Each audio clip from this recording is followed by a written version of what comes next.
The sheep detectives இந்த படத்தோட review தான் நம்ம பார்க்க போகிறது.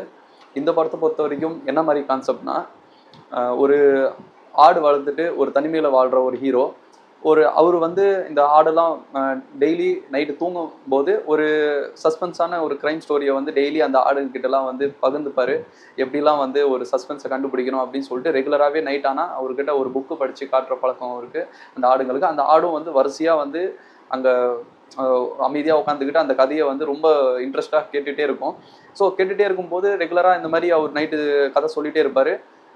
ஒரு நாள் என்ன ஆயிடுதுன்னா, அவர் வந்து இறந்து போயிடுறாரு. இறந்து போன உடனே அவர் எப்படி உங்களால் அந்த ஆடுங்களால நம்ப முடியல, மனுஷங்கள்லாம் வந்து இறந்து போவாங்களா, எப்படி இறந்து போவாங்க, ஒரு மூட நம்பிக்கையோடு இருப்பாங்க. எப்படி நம்ம கண்டுபிடிக்கலாம், இதை வந்து நம்ம கண்டிப்பாக கண்டுபிடிச்சே ஆகணும். அவர் வந்து ரெகுலராக அந்த ஒரு சஸ்பென்ஸ் ஸ்டோரியை படிப்பார் இல்லையா, அந்த புக்கை வந்து அவங்க ரூம்குள்ளேயே போயிட்டு அந்த புக்கெல்லாம் தேடி பார்த்துட்டு அதில் இருக்கிற முக்கியமான சஸ்பென்ஸ்லாம் எப்படி நம்ம கண்டுபிடிக்கணும் அப்படின்னு சொல்லிட்டு இவங்க தெரிஞ்சுக்கிட்டு, அதுக்கப்புறம் அவங்க கண்டுபிடிச்சாங்களா, இந்த ஆடுங்கள்லாம் சேர்ந்து அது யார் இவரை வந்து கொலை பண்ணது அப்படின்னு கண்டுபிடிச்சாங்களா இல்லையா, இதுதான் இந்த படத்தோட ஸ்டோரி. இந்த படத்தோட ஸ்டோரி பொறுத்த வரைக்கும் ரொம்ப அழகான ஒரு ஸ்டோரி தான். ஸ்டார்டிங்கில் ஒரு 20 மினிட்ஸ்லாம் நீங்கள் வந்து அந்த ஒரு லைஃப்குள்ளேயே போயிடுவீங்க. இது வந்து இப்படியே சூப்பராக இப்படியே ஆடை வளர்த்துட்டு அவங்க பண்ணுற அந்த சேட்டையெல்லாம் வந்து பார்க்குறதுக்கு நமக்கு ரொம்ப சூப்பராகவே இருக்கும். ஸோ பட் இருந்தாலும் அந்த 20 மினிட்ஸ்க்கு அப்புறம் அந்த ஒரு க்ரைம் ஸ்டோரிக்குள்ளே போகுது படம். ஸோ அங்கேயும் வந்து சூப்பராக தான் இருக்குது. எந்த ஒரு குறையும் எந்த ஒரு இதுவும் இல்லை.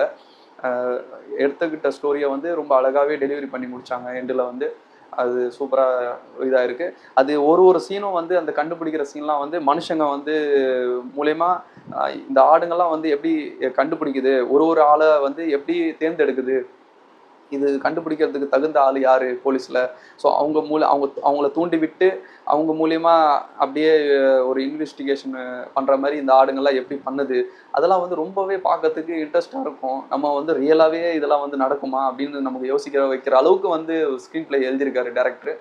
ரொம்பவே அதெல்லாம் சூப்பராக இருந்துச்சு.